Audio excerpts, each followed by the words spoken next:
Welcome back, everybody. It is Wins Above Fantasy, episode 176. I'm Van Burnett, joined as always by Steve Gesuele. Happy Thursday to those of you tuning in on the podcast. For those of you guys on the live stream, welcome as well. We got a couple visual aids tonight as we're talking about early breakouts. Really, title of the episode, Is This Real? Inspired by one of our most loyal listeners and a home league compatriot of mine, Steve, TJ, not TJ Stats, a different TJ, but one who's always on the Twitter feed. And it's a great question around this time of the year as we're, pretty much a month or so into the season. You start asking the question for these early breakouts, is it real? And we are going to be looking at about 10 names tonight, healthy balance of hitters and pitchers. Steve, how's it going? I'm talking a little bit off air, but I'm starting to see the light at the tunnel for my home league team. My industry leagues are going well. I got about 5 or 6 shares out of the 10 names we're talking about tonight between TGFBI and the home league. So this is close to home for me in terms of the players we're going to be talking about. But pumped to get into it, man. How's it going for you? We are a pro TJ show. Shout out to TJ of your home league. Like it. Basically, how we got the show topic was him just tweeting at us every single breakout performances for guys that I'm assuming are on his team. That's correct. Asking them if this is real, and I don't know if it's a sort of tongue in cheek because it was basically when every single player was doing something well.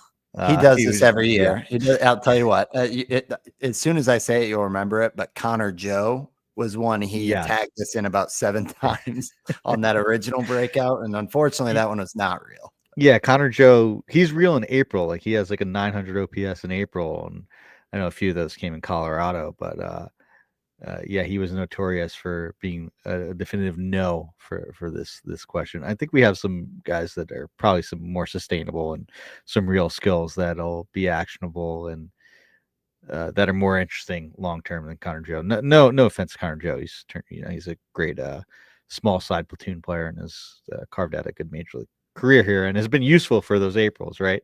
But there's definitely some names here that I think could have some long-term viability, or a lot that I definitely think do already. So before we jump off of TJ inspo for the show, if you guys follow us on Twitter at WinsAbovePod, you can see we copied TJ's handle in the show title, and TJ's actually a great bet follower. Or a bet follow online. He's hit like a 50 legger. He comes very close very often. His account got frozen at one point. They just wanted to make sure that this guy was all good, but always tweeting about sports. So anyway, thanks for the loyal listening, TJ, and great show ahead. Steve, what are your thoughts on the topic? It's great. I think we do this around this time each year. We're at the point of the season where guys are at 50 batted balls. We have more than just like a week or so samples of games. We could see some legitimate changes take hold that we could put more stock in. The fine print around this time of year when we get to this point is that yes, this data is now quote unquote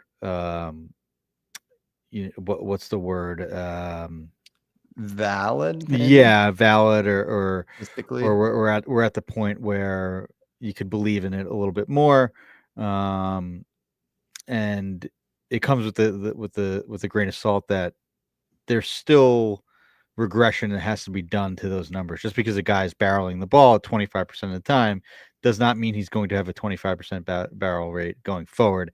It's just that you could put more weight into the results on the field than the actual regression that needs to take place. So you could basically buy the skills. The stabilization point is what I was looking for. That's the actual smart person, that we basically just get this data from terminology and statistics terminology. We're at the stabilization point, but you still need to consider the fact that there is going to be some regression. We're still dealing with relatively small samples. It just now we could say, hey, yeah, this guy looks like he has a new skill. and you could use that in your analysis going forward. So yeah, so Tommy Edman is real gains with a 12.5% barrel rate, but he's not going to hit 40 homers this yeah, season. exactly. But sure, maybe a career high is in order, right? Where maybe you would have expected 8 to 12 homers for Tommy Edman. Maybe it's a 17 to 19 homer type of season for him, Mm-hmm. is important and good. And if someone's trying to sell high on Tommy Edman, he's not a name on this list, but he very well could have been. I think I wanted to avoid sort of guys that have done it before, right? Because Tommy Edman's been a very valuable player before. Another guy that I think could have been on this list is like Spencer Torkelson, but Spencer Torkelson was the first overall pick that has a 30 homer season already under his belt. Right. And that was part of the formula is we were looking for guys with, as you put, little to no prior track record.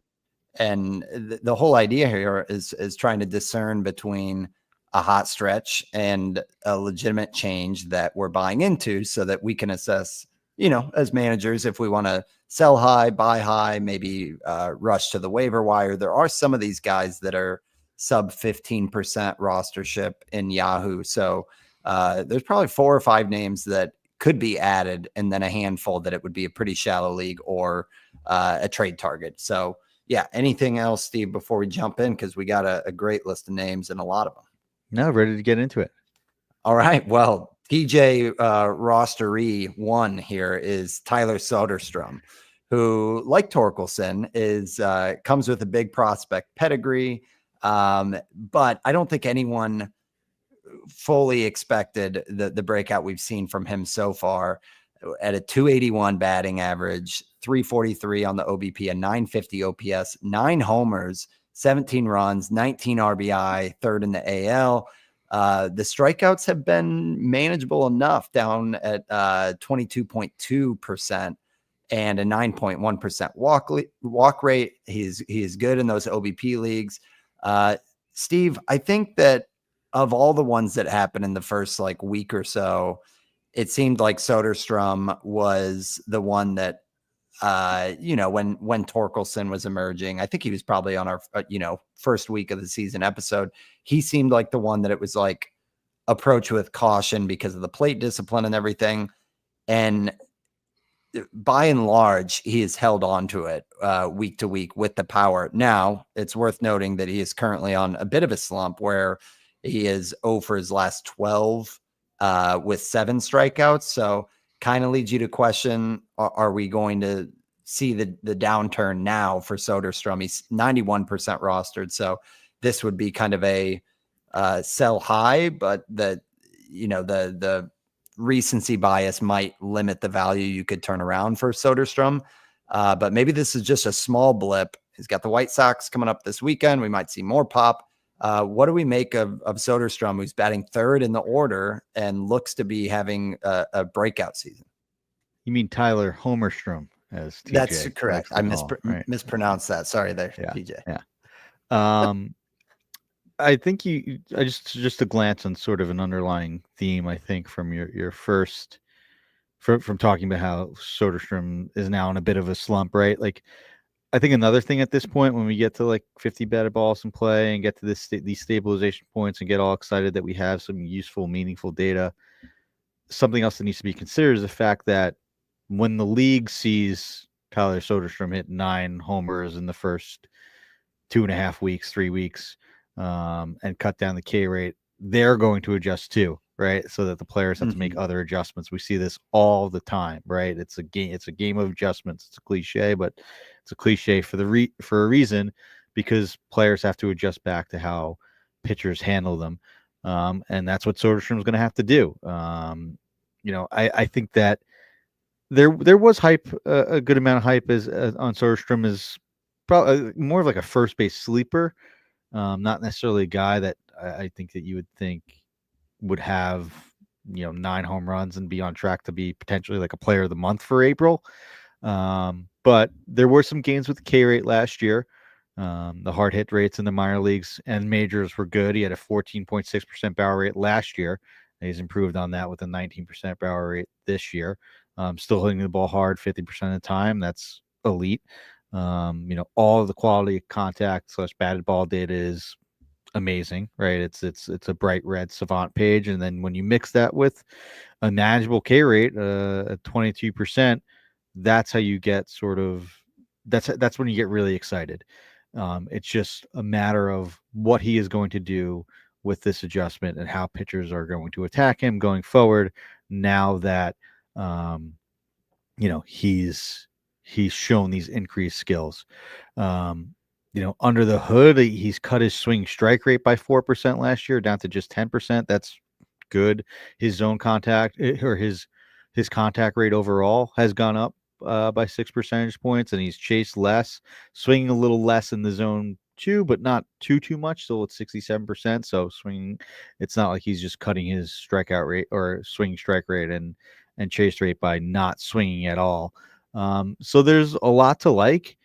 I think that, when at the end of the day, when it settles, it'll be more of like a Christian Walker type, like a 240, 250, 30 to 40 homers, really, really good first baseman. So like that, Christian Walker's been like fantasy all-star sort of player at times, right?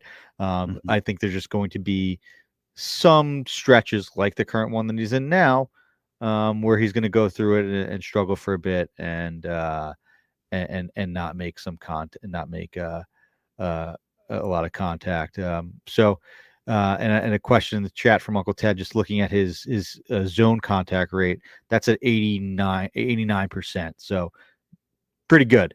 So when the pitch is in the zone, it's hittable most of the time. He's hitting it. So I'm excited for Soderstrom. I think that there is definitely, if the question is, are we buying this or selling this? I am 100% buying Tyler Soderstrom. Just know that there may be some stretches where it's a little bit rough for him, particularly with the strikeout rate. Yeah, I think what's encouraging is also that you see a 281 batting average and you're kind of waiting to see like super inflated BABIP. Not the case, a 271 BABIP. So his XBA, I know that's kind of a noisy expected stat, but his 291 batting average, which we're not expecting that. But I think to your point, Steve, that 250 mark with his pop, especially hitting third in a pretty good lineup, is a very valuable asset. It's like if he's a 230 hitter, like projections have him, that starts to get to a little bit more of, you can get that in a lot of different ways. But I still think in the lineup context and the counting stats, it's not too far-fetched to think that we're in a spot with, I don't know, 75 runs and 90 RBIs with all the 35 homers and a 250 average. Like that's a great season. Yeah. So he is. Yeah, you're right, Steve. His ADP was around that like Michael Conforto 280 ADP. So it's not like he was found money off the wire or anything, but still, this is kind of a dream start for him. And it seems like he could sustain most of this, if not the average a little bit. Yeah, he pulls the ball in the air. He hits the ball hard and he runs decently well. 64th percentile sprint speed. They're going to play him a bit in the outfield now with Nick Kurtz coming up. So it's not like he's some slow mashing first baseman that may run low BABIPs and low batting average. I don't think that's 220 floor. That's at the floor. I think floor is more like 245, 250, which is really, really good. And that A's lineup is sneaky good. It's going to get hot in Sacramento over the summer. I would take maybe the over on some of those counting stats. I'm pretty excited about sort of Homerstrom, as much as I try to throw a little bit of cold water on it. But I see this guy as someone that's going to be drafted as a pretty high first baseman next year, especially if he gets like first base outfield eligible. It's really, really nice. Yeah, all first base so far. But the nickname there, Homerstrom in contest with Ben Clemens over on Fangraphs, more like Tyler Soderstrong. So we'll have to see which one wins out there. Moving along, Steve, to Jonathan Aranda for the Tampa Bay Rays. This is one that he was on my radar because he's kind of tailor-made for my home league with the good plate discipline. He's got so far this season 13% walk rate, sub 16% strikeout rate, and we knew the pop was there.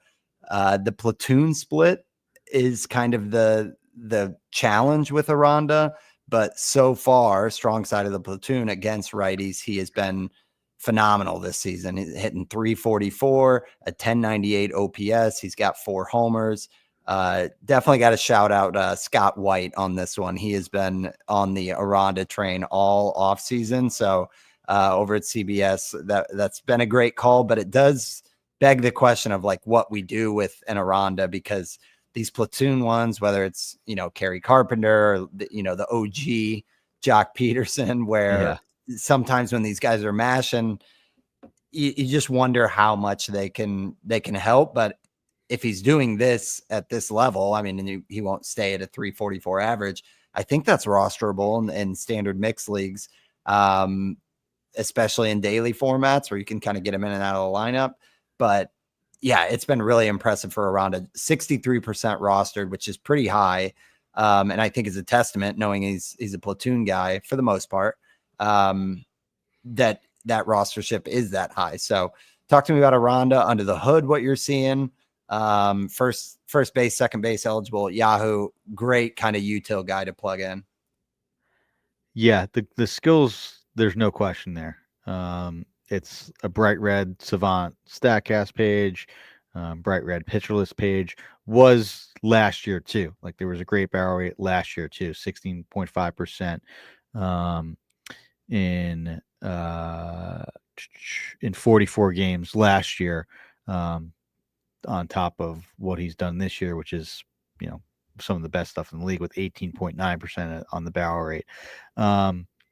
Yes, he does sit versus lefties. He sat again tonight versus lefty Eduardo Rodriguez. He did start versus 2 lefties over the weekend versus the Yankees in Max Fried and Carlos Rodon. So those are 2 pretty good lefties too. So it's not like they're just like, okay, he's sitting against all good lefties, right? Those are starts versus guys who I would consider good lefty. But it's a good point. There's still value in these guys that have this elite quality of contact that are that good versus righties. Even when Kerry Carpenter didn't start last year, he pinch hit a lot versus righties. I know personally from in the daily league missing some home runs where he was a pinch hitter, and came in for 2 or 3 at bats in the end of the game. Aranda seems like he is an exact player of that mold that should be rostered 100% daily leagues. In deeper weekly leagues, you put him in, and even when he does face 2 or 3 lefties a week, if it is on a weekend, sure, and you have a weekend fix or weekend set for hitters, you can take him out for that, but it's going to be worth it in the long run. Guys like Carpenter, Aranda, Jock Peterson, they mash righties, and they should be rostered regardless if they have a sit or 2 a week. That's just how good his batted ball skills are, and it's everything with that seems legit. It's just, you have to be able to manage the playing time, like in daily leagues. Just find a platoon partner, or the fact that he has some flexibility gives you options too. To fill him in at second, first, and just get him in the lineup when he's facing a righty. Mm-hmm. Yeah, and I think the lefty in that ballpark is all like that's been 3 of his 4 homers. So that's kind of a match made in heaven. The BABIP is super high for Aranda.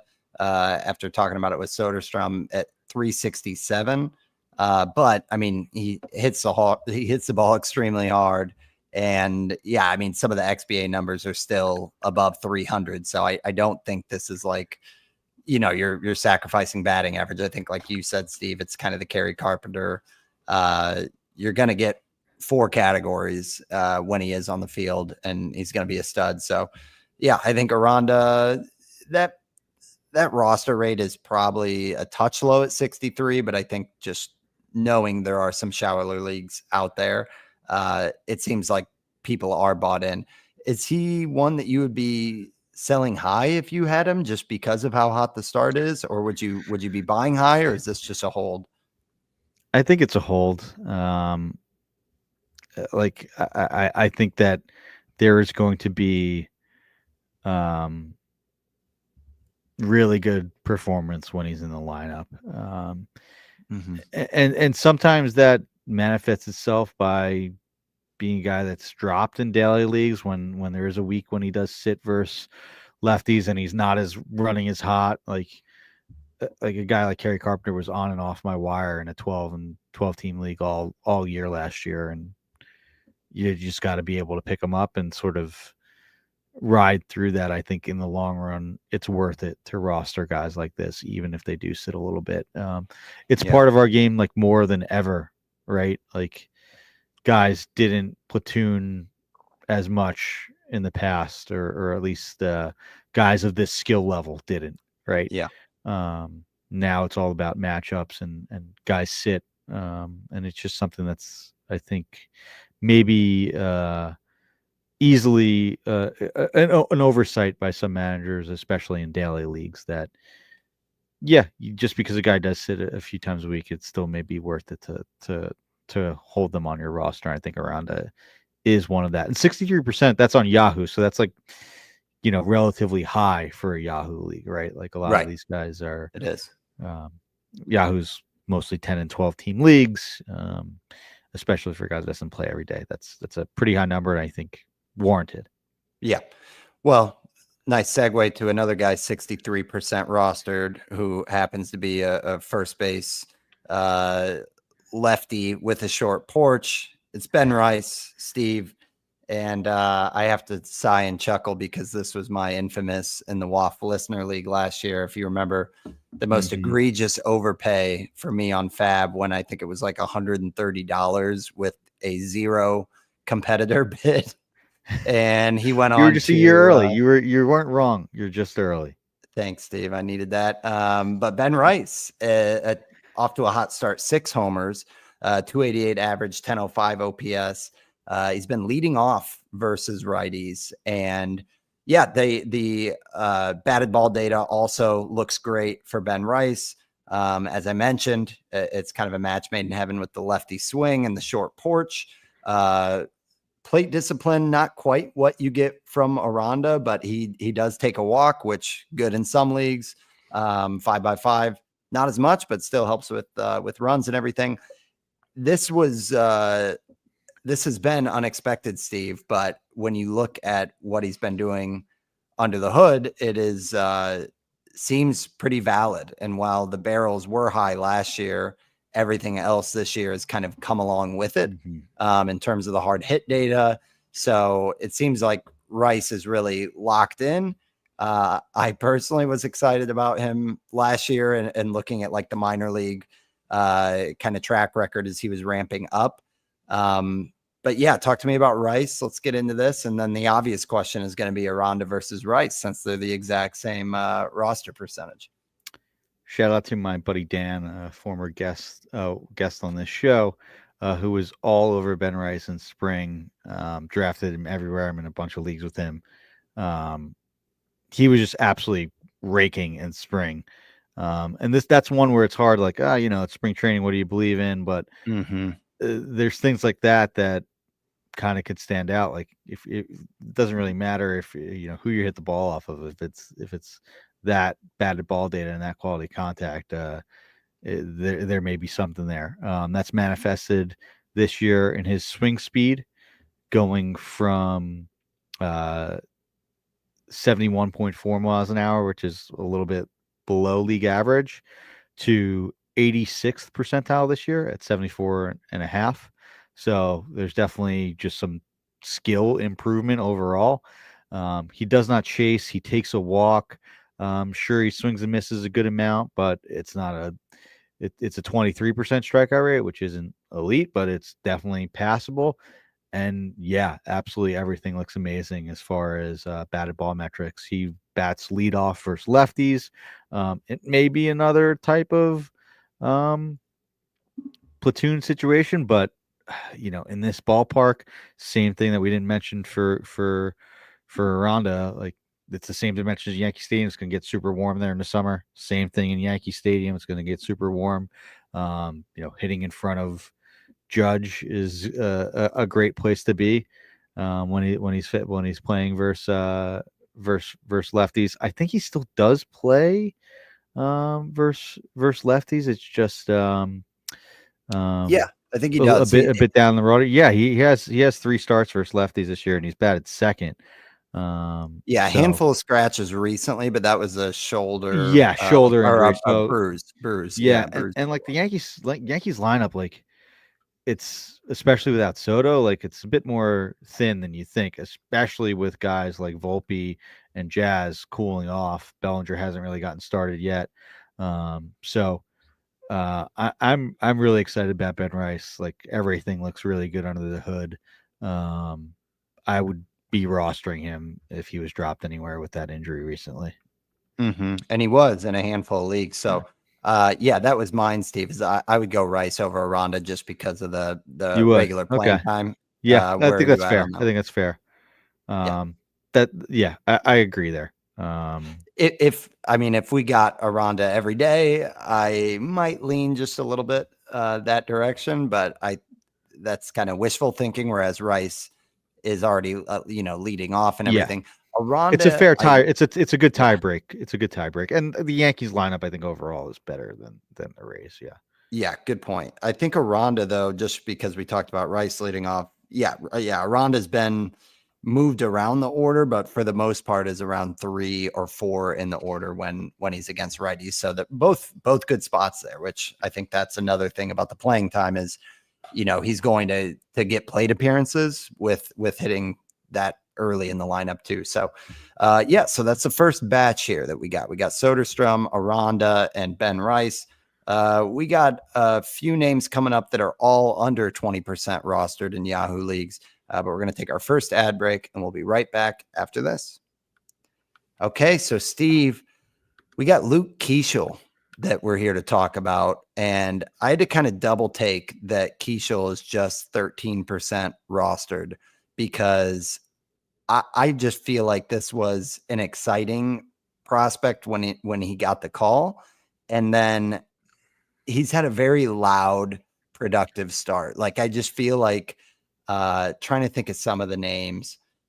Oh man, hustlers like Gunnar Henderson or Adley, guys that just like play hard. I mean, Bryce Harper, when he first came up, it kind of reminds me of that with like the fire. Harrison Bader, his own teammate. He's one of those, and he's been super active on the base path. He's off to a red hot start, hitting 357, 471 OBP.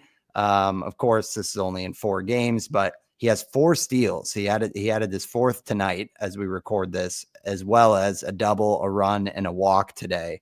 Already hitting 3rd in the order is maybe one of the most exciting things, that the Twins are just looking at this as, kind of a foundation piece of their lineup. And he was good in the minors, and the speed is there. The plate discipline's there. I think the pop is definitely more than, a typical rabbit. This is not a Arias type of mold. And Keeschel's he's exciting, man. I grabbed him. It was a $66 fab bid in TGFBI, and I got him at that. And I was pleased because when I put the bid in, I've kind of overspent on a couple guys. So I thought I might get beat out there, and I'm pumped that I've got him because I need steals there. I think that's the type of thing. If you're looking for average steals and a non-negative in pop, Keeschel's great. And then with this spot in the order, it's kind of like, I don't want to say 5 category, but he's pretty dang good. So talk to me about Keeschel and what you're seeing here. He just added his 5th steal as we speak. So that's 2 steals today. I think you're right. He kind of got overshadowed by Chandler, by Simpson this weekend. And he was a pretty well-regarded prospect, like top 30 basically across the board. In my home league, anecdotally, like it's a first come first serve league, and prospects are either usually stashed. We have one minor spot or just picked up like the second you see the news that comes out. And he kind of sat out there for a few days. I actually added him yesterday before the game, just because I had Jonathan India at second base and just have been like a second base carousel, and Keishel has second base eligibility and have been rewarded with 3 steals and a few hits over the last 2 days. So Yeah. it looks pretty good. I should have been more aggressive on him in the industry leagues. I didn't really throw anything other than some make good bids. I don't know if I got him anywhere. I'll check that once you ramble here. But what I did bring up on the screen here is something that I found interesting. Yes, Keishel doesn't have eye-popping power, or throughout the majors, or in the shorts in the majors, or in the minors, it's more 10 to 20, 12-ish homers. Last year, he had 15 homers and 464 plate appearances, which is pretty good. But you see, the Savant page that has low max exit velocities, low hard hit rates, but really good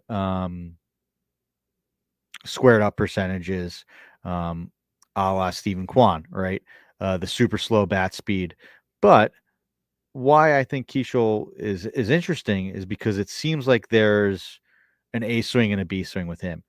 How Stephen Kwan is tapping into more power, how he hit 14 homers last year, how Stephen Kwan already has 4 homers this season. And yeah, this isn't to say that Kwan or Keishel are going to be 25 homer guys, but they're guys that aren't going to be the 1 to 2 homer hitters. Kwan has 4 homers in the month. He may finish with 15. Keishel, I think, could be of a similar ilk because of the fact that they have these 2 swings. You could see the peaks there.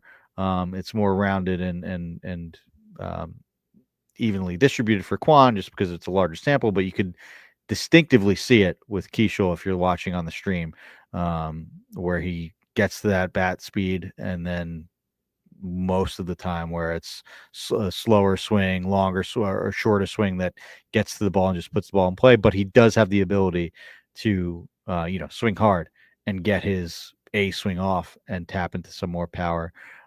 So it's just something that I found interesting. And yeah, I'm pretty interested in Keishel, and I kind of hope that I found a cure to some, to one of my weaker positions in my home league there, and wish I had him in a few more places. I wish I added a few more dollars than to just those make good bids. I don't have any shares of him, unfortunately, in NFBC, but wish I did. It looks like in terms of assessing the pop, Zips has him at highest projected in 83 games for 9 homers. So yeah, that kind of maps out to like that 12 to 15 range, which I think is reasonable to. I think you expect 10 plus, especially with him getting the call this early and then backing him in the lineup. But it is worth noting, in 100 games in the minors last year, 15 homers. So there is a power hit tool. I want to go to his prospects report. So he's at 40 raw power with like a 50 potential. They got his game power lower. It's interesting. The speed is like a 55 grade when he's got 5 steals in 5 games or whatever it is. But that's what I'm saying. He's just kind of runner, good base runner, fiery. So yeah, I'm in on Keishel. I really think that 13%. I think it might be, since I looked, up to 14%. If you're listening now, I would rush out and make sure that he's not available in your league, because after this 2 steal night, it's going to happen pretty fast here. He has 4 steals in his past 2 games. Kwan hit 12 homers in 77 games in AAA or in the minors in his best power year. So similar. It's similar, right? I would think that, like, in his scouting grades, Kwan's raw and future power was game power was 30-35, raw power was 30-30. So definitely Keishel has more raw power. So maybe you could push 20-20. Like that would be really good with his OBP and contact skills. Like that would be especially at second base, like there would be a lot of hype around. Like Gesuele could be profitable pretty easily here, just because of how weak the position is and sort of the skills that he brings. Yeah, if he keeps running like this, it won't take much power at all for him to be profitable and helpful. But moving to another infielder, 23-year-old Noelvi Marte, 60 raw power.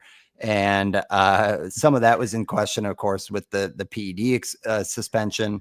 And even when we saw Marte last year, it wasn't the excitement. So you got to go back to 2023 when we saw Marte hitting 316 in 35 games. So we were all excited about him. If you remember last year, 2024 drafts, he was kind of that industry hype sleeper going around, I don't know, ADP 130, something like that. And the buzz kind of completely wore off, and rightfully so.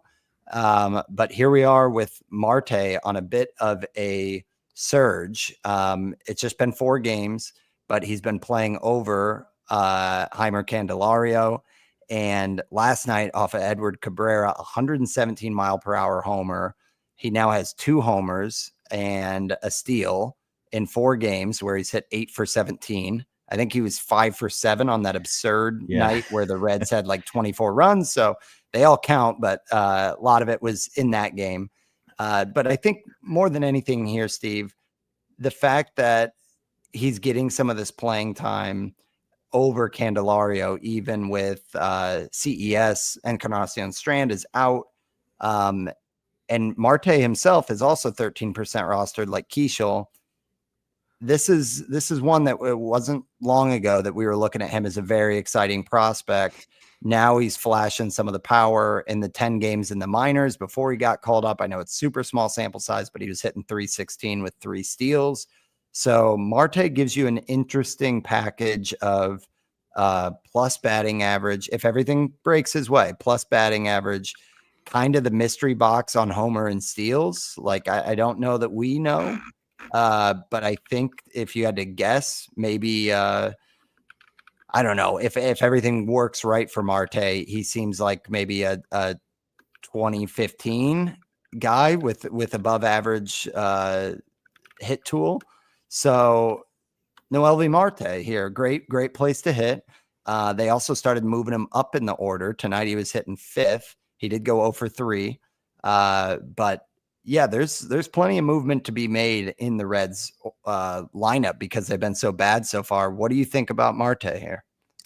Yeah, the key piece in the Luis Castillo trade, there was a lot of hype around Noelvi Marte. I think he was the number 11 prospect in baseball in 2022, and probably higher on fantasy lists just based on his skill sets, right? So definitely a good prospect pedigree. A lot of that shine is worn off. It does very quickly when there's a PED suspension.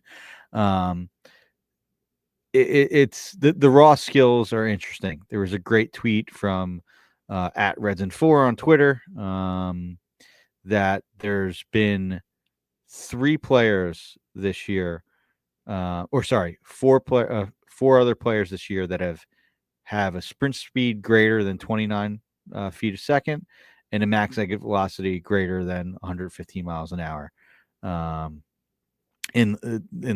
24 to 25. Bobby Witt Jr., Julio Rodriguez, Corbin Carroll, O'Neill Cruz, and Noelvi Marte. Like those are the tools that we're working with.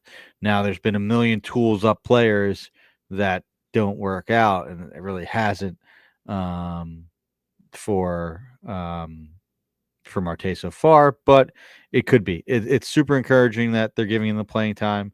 The Reds are seemingly on the cusp of breaking out and then getting out of this rebuild. They have a lot of interesting pieces and talent. Their pitching has been a lot better than recently. So yeah, I think they're going to go a lot of for people it expected. because because of that. Like it's not going to take much for them to say, okay, Noelvi Marte, you're our third baseman going forward. Angela in the chat brings up a great point. Reds have 3 at Coors next week, then 3 at Coors this weekend, then 7 home games. Like, I'm adding Marte for that stretch, and then you find out like by the end of that 10 game, you could have a lot of good production and then the guy that you want to roster for the rest of the year. So it's definitely interesting. There's definitely some more holes here than a few of the guys that we previously talked about.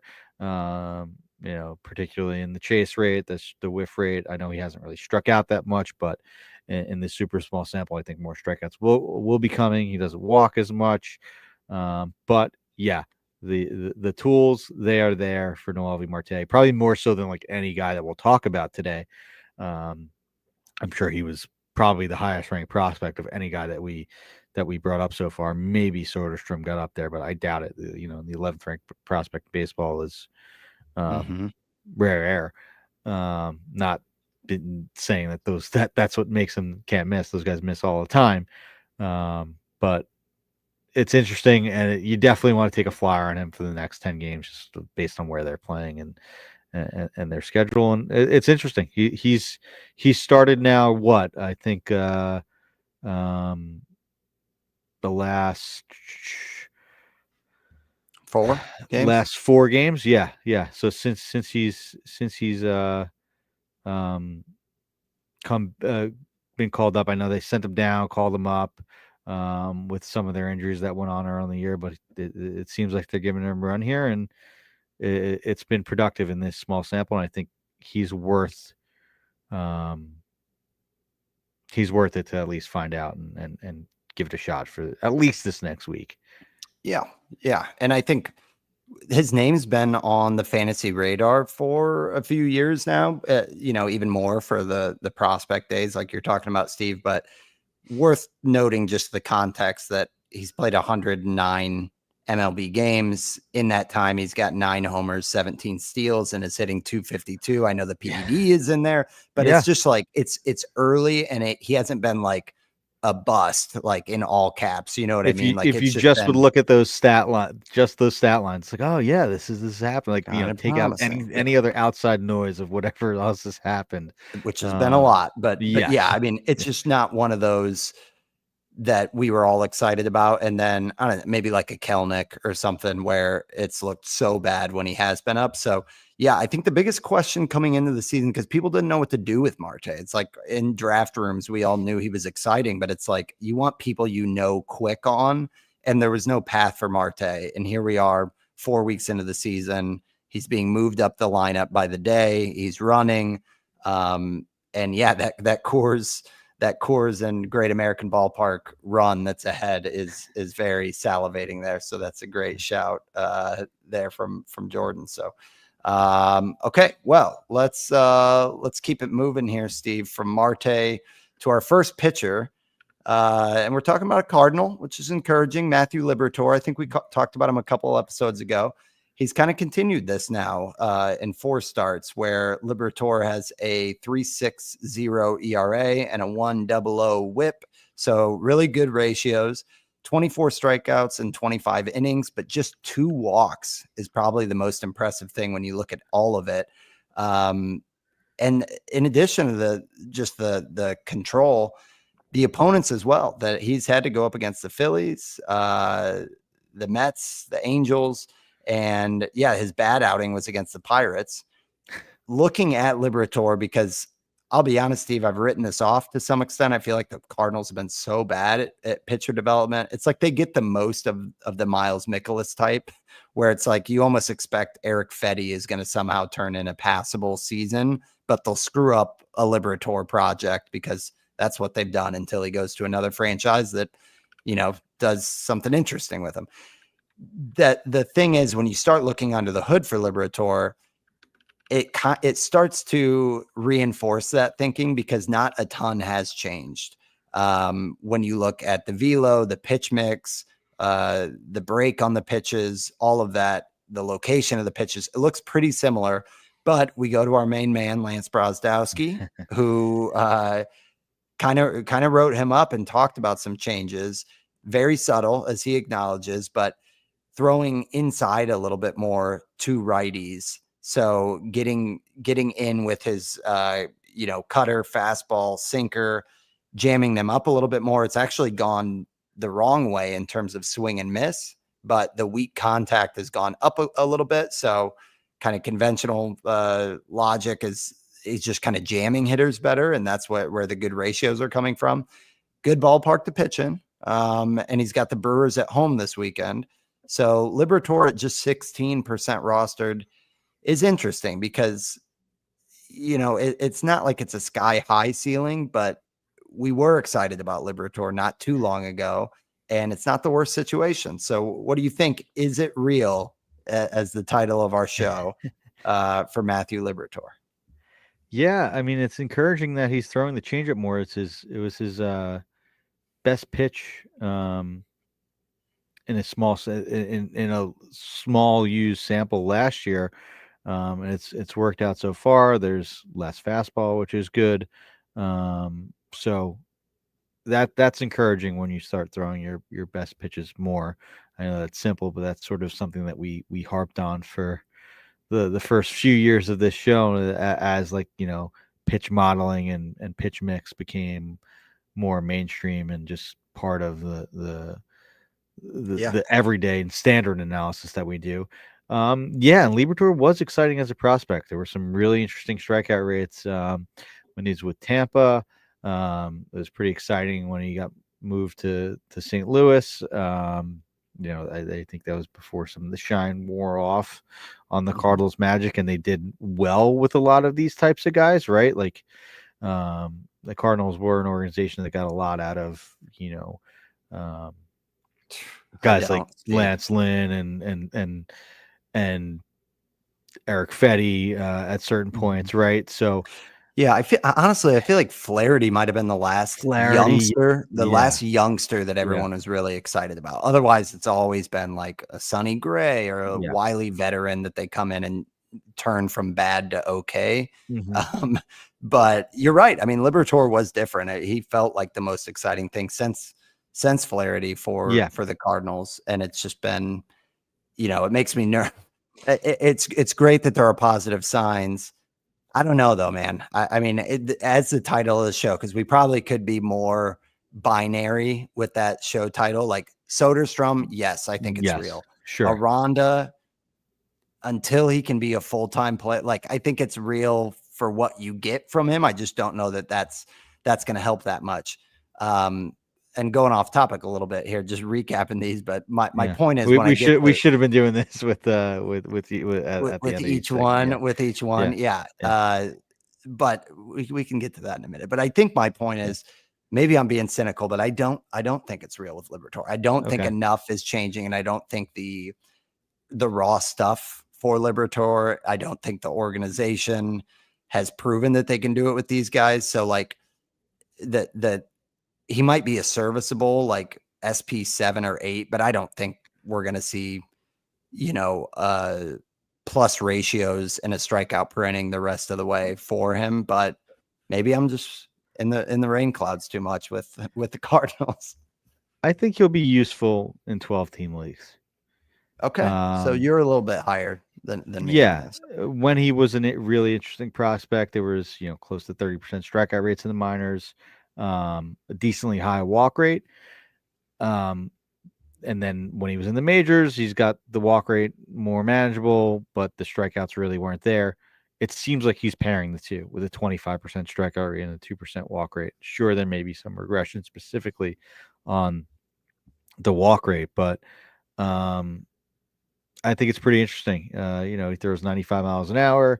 The swing strike rate is in line with the 25-ish percent strikeout rate, 11.5%. The CSW is up this year too. There isn't anything that pops off as far as like extension or the velocity, but I think that there is a pitcher here, right? Like a guy that could just pitch. And I think that might be manifesting in that low walk rate for Liberatore. So I think that I'm going to say yes. I'm going to say yes. There is a viable, rosterable starting pitcher here with Matthew Liberatore. Okay. All right. I like it. I hope you're right. And moving to pitcher number 2, we're talking about Jake Irvin. And this is one that just off of name value alone, the gut says, no, it's not real, but we have to assess, we have to evaluate because Irvin is off to a great start himself.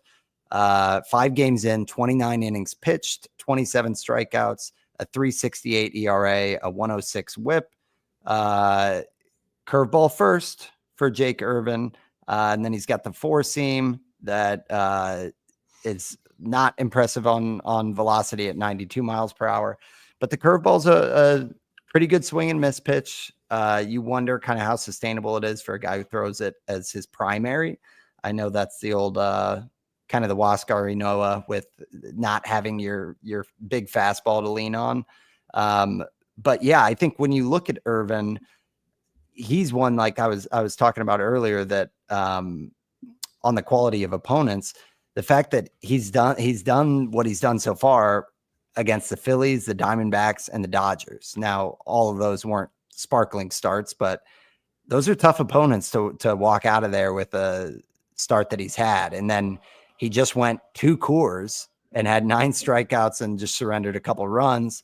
Unlike Liberatore, Irvin does have the extension at 7'1". He's a tall guy himself, 6'6". So a very interesting case here because I think we've overlooked Nationals for a while, and Irvin also rostered at just 19% is there might be more here than the name value suggests. So Steve, where are you at with Irvin? Yeah, this is interesting. His curveball, to quote Nick Pollock, is legit. It's a great pitch. He's throwing it more often this year. It's now his primary offering. This is like Charlie Morton type of stuff here, as far as the hook goes. I like it. I like it. So yeah, it's another super simple thing. Like he's throwing his best pitch more often. He's throwing his changeup more often, which has also been a decent pitch for him in the past. So it's interesting. I like the fact that he made this pitch mix and is throwing his better pitches more often. The curveball is amazing. Like when you watch it, it's one of those most fun pitches. It's a guy that we'll talk about here next is similar. But yeah, I think he should be rostered in much more than 19% of leagues.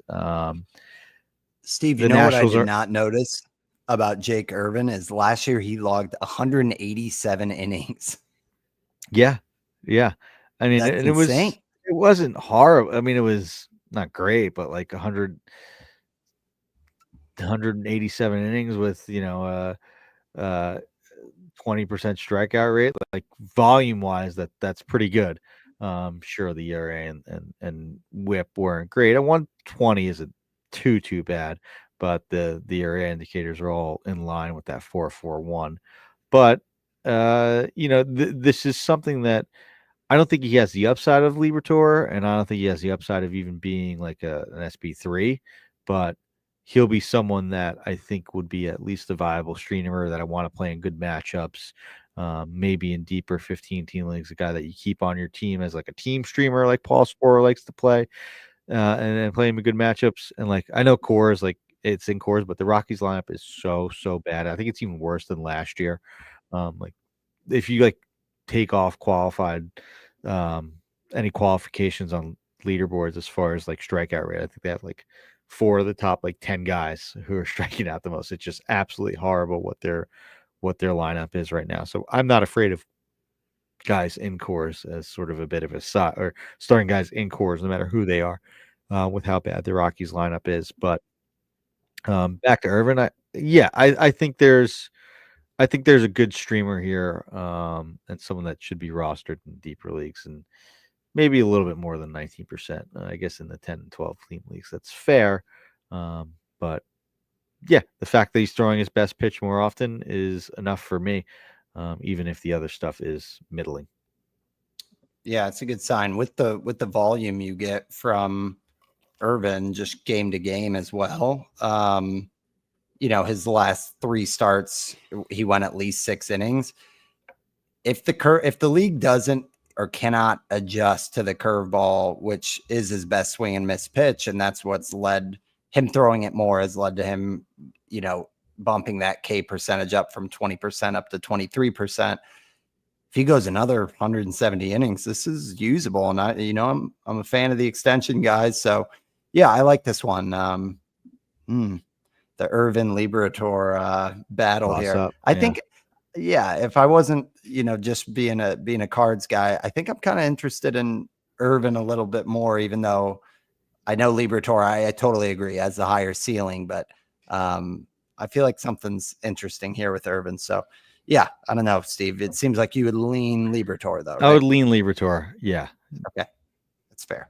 All right. We got 3 more pitchers that we're going to get to after this, a little more rostered, a lot more upside, but we're going to take our second ad break and we'll be right back after this. Okay, Steve. So don't call me Raup. It is Landon Roop, 32% rostered, which again had to double take like Keishel. That should be so much higher, man. I mean, that at least double that in Yahoo leagues.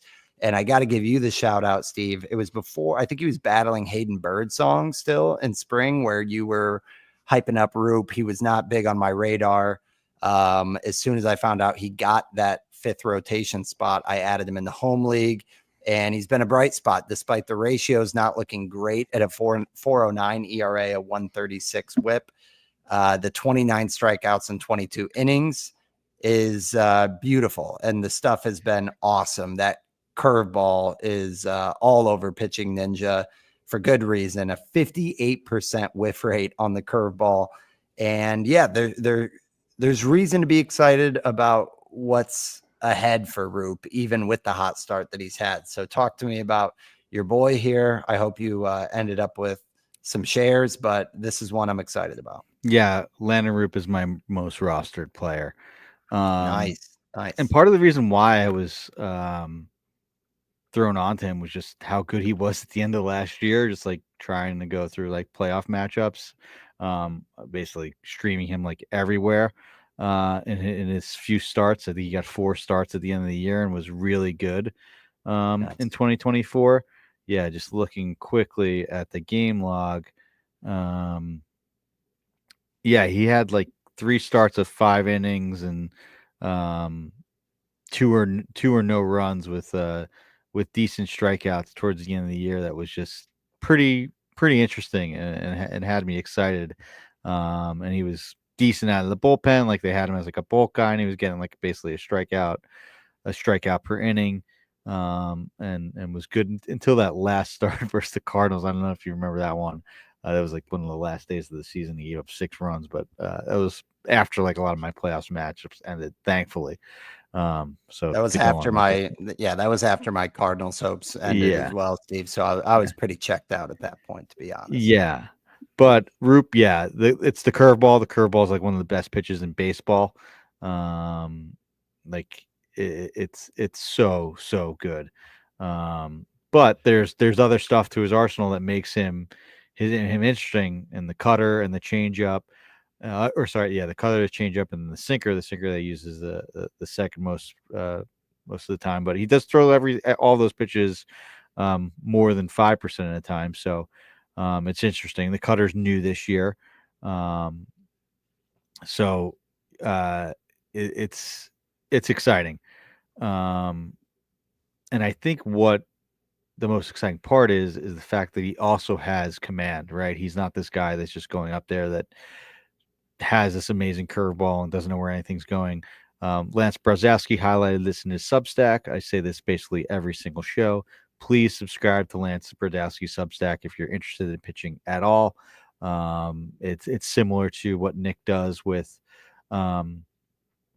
the daily write-up and roundup of every pitcher, but it's more focused on 2 or 3 pitchers that Lance highlights and talks about like changes. And with Roop, he talked about the addition of his cutter and how he has command. And if you look at his pitch plots here, so the location of where his pitches are, like It is absolutely pristine. It's curveballs dotted at the bottom of the zone. Like there's nothing like there's like barely any hanging. I know Trout got him for 2 when they played him last week, and it was one of them was like an amazing changeup that was dotted away, and then one was a curveball that was a little hung that was hit hard. But the sinker is exactly where you want it, like up and in, cutter up and in, changeup down, curveball down. Like this guy has stuff and command, and I'm very, very excited for Landon Rope for the rest of the season. Landon Roop, excuse me. As you guys are listening to this on the pod, he throws today on Thursday against the Brewers. That one's in San Francisco. So yeah, like Uncle Ted dropped in the chat, is like Birdsong. We're gonna see him at some point, but honestly, I feel like it wouldn't be Roop. I think it'll be Hicks, who's given up, at least 5 earned runs in his last 3 outings. Like they want Roop in there. He's been top 2, 3 starter for them. So yeah, all systems go for Roop. I love it. I feel like he could be as rostered as this next guy we're going to talk about, Chris Bubich, who at 81%, I'm not knocking that because Bubich, I'm frustrated, Steve, that he wasn't higher on our off-season charts because he was a name before his injury that it felt like, I mean, he was the belle of the ball. Like everybody was rushing to get him after that one. I think he added the slider and it was like 20 whiffs in a game or something ridiculous. And then right after that is when he got TJ and he was out and now he's back. And it's just looked so good for Bubich so far. 33 strikeouts in 31 innings, a 1.45 ERA, a 1.06 whip. Took care of business with Rocky Road this week, 7 scoreless with 6 strikeouts. Bubich is one that, maybe in the defense of the industry, not being super hype on him, the fastball is just 92 miles per hour. So it's not the traditional foundation for like an ace or like a SP2 or 3, which now I think he's kind of being valued at least I value him as like an SP3. But there's a lot of good stuff with the movement profile on these pitches. So your thoughts on Bubich? He gets the Astros this weekend. Can he keep this train rolling here? Yeah, I think so. I don't see why not. Like, barring health, this is sort of who he's like. When he's healthy, this is sort of who he's been since making that switch. I know he came back last year and looked good in the pen, but the velocity has mostly stuck, right? It's even increased from the 16 inning sample in 2023 when we were super excited about him when he was throwing 92. It's now up to 93. It was 93.2 last year in the bullpen, 92.8 this year on the fastball in the rotation. The swing strike rates have gained over the last 3 seasons. I know, again, 31 innings this year, 30 innings last year, and 16 in 2023 prior to getting hurt. But the swing strike has been at 14.5% or better, all of those stops. So there's a lot of swing and miss there. The last start, he didn't even have his really best command, but it was versus the Rockies. They couldn't do anything with it. He was still 1-7 scoreless.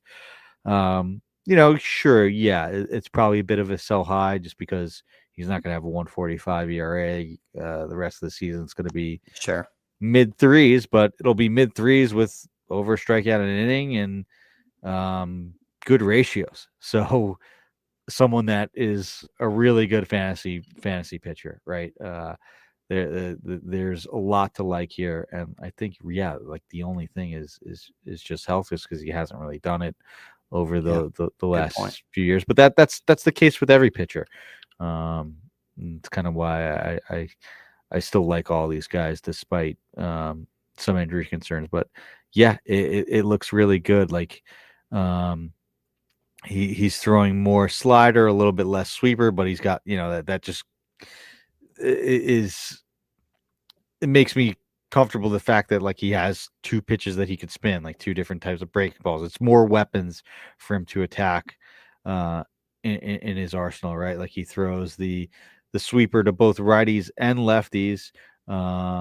Throws the slider to both righties and lefties too, just at a different, at a lower percentage. So like it's just I a wanted to, way to yeah, keep guys off balance. Like that's that's what I wanted interesting to to hit me. on. Yeah. I wanted to hit on that he throws the sweeper more, and the sweeper as like a traditional, you want that you want some of the drop with your breaking pitches as well as horizontal break, and the sweeper moves quite a bit and he throws it more often.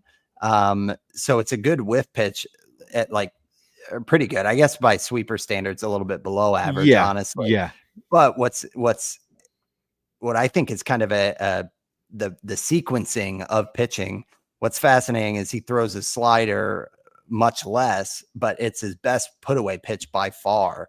And they're both right in the same zone, but the sweeper drops and moves more to that glove side. So like in on righties, and the and out of the zone for lefties, Mm-hmm. but the slider does not break as much. So like I don't know if there's if swings are under it or if it's just throwing hitters off, but to me it's pretty dope that it's one of his least used breaking pitches, but it's a 57%. It's a wipeout pitch. Yeah. So I like seeing a guy that throws 4 pitches, and it seems like he has an approach with it that's clearly working, because it seems like his swing and miss stuff is overperforming what his stuff does. But to me, that tells me that the guy knows how to pitch. Yeah. So It's yeah, I'm in on interesting. Bubic. With 2 strikes, he doesn't throw it that much either. Only 5% of the time, the slider, but it just speaks to me that there's a guy here that knows how to spin the ball and keep hitters off balance. The changeup gets good whiffs too, and keep people guessing. Like that's the name of the game with pitching, right? If you have 2 different breaking balls that you're comfortable throwing, the hitter not knowing which one it's going to be is a really, really important tool to have. So Chris Bubic is pretty exciting, and the answer for me, is this real? Is yes with Bubic. Okay. Well, last one, and this should be the easiest one of all, Steve, is Max Meyer, who we just have to tip a cap to. Being anointed early on as the Garrett Crochet of this year. Had 14 strikeouts. I think that was like second most in Marlins history. Now up to 41 Ks in 30 innings, and that's been with a 2.10 ERA and a 107 WHIP. Talk about sliders. That has pretty much everything you want to see. A 53% whiff rate. He's thrown it harder this year. He's added spin to it this year. And to have that kind of swing and miss stuff and an 88th percentile ground ball rate, this is exactly what you want from a pitcher. So regardless of the wins situation in Miami, I think Meyer will be one of the 2 or 3 pitching ads or sleeper breakouts, whatever you want to call it, of the fantasy baseball season. But Steve, anything to add on Max Meyer? I know you got some shares. It's killing me that I do not. But yeah, it's been awesome to see Meyer break out like this. Yeah, the velocity up across the board, sitting 95 on the fastball now, a 15.4% swing strike rate. That's like, I'm not saying that he could sustain that, but that's like ace level stuff as far as swing strike rate goes. And swing strike rate is over total number of pitches. So like if you throw 100 pitches, that's 15 swings and misses, which is, up there with leaders every day, as far as swing and miss goes. So it's exciting. I do think that there may be a little bit of Homer regression here, just because he does give up a good bit of hard contact. But I mean, it's a good ballpark, and the ground ball rate helps offset that though. So it's really, really hard for me to pick nits with this here. So it's exciting. Like the guy was drafted what, third overall, second overall, a third overall out of Minnesota, and like had that amazing slider, and still has that, and just needed to sort of put all the pieces together. He's come back from injury and started throwing all of his pitches harder. Now has, more weapons with a sweeper that he mixes in 10% of the time, a sinker that he mixes in 12% of the time. The changeup in that start versus who did they face on Monday or Tuesday? It's Cincinnati. The changeup looked great too. He had a bunch of swings and misses, and it just, from watching it, like, it was a great weapon in the second and third time through the order for him. So it's impressive. We talked last week about the Marlins revamping their entire pitching development team. So this is speaking volumes to that, and sort of their an early victory for them in that department. So it's super exciting. Yeah, my answer for Meyer is yes. It's been something that we talked about a bunch in the offseason, a guy that had a lot of hype from Lance Brzezowski. Nick talked about him a lot in spring with that increased velocity. I know there were some concerns with one of those starts where his velocity dipped. I think it was back versus the Mets, but even versus the Mets, he went 6 1/3 of no-run baseball with 2 hits, 2 walks, and 4 Ks. Like, but then every other starts since, he's had 7 or more Ks, or every other start this year, he's had 7 or more Ks, and versus decent offenses too. I know Cincinnati strikes out a lot, but Arizona, the Mets, at Atlanta. I know Atlanta started off slow, but it's still a scary lineup to have to face. So yeah, it's exciting. I'm excited about Max Meyer. He looks really, really good and looks legit. Yeah, hopefully we see 130 innings and that, like, the control stuff sticks. But yeah, I mean, for any of these guys who have started this hot, of course, it's not real that they're going to sustain this level. Otherwise, they would be like the number 1 pitcher, or yeah. Bubic would be an SP1 and all that stuff. But yeah, I think Meyer is as real as it gets on this list. So yeah, that wraps it up. I think the only one we didn't do it on, Steve, was probably Ben Rice and Luke Keeschel. Okay.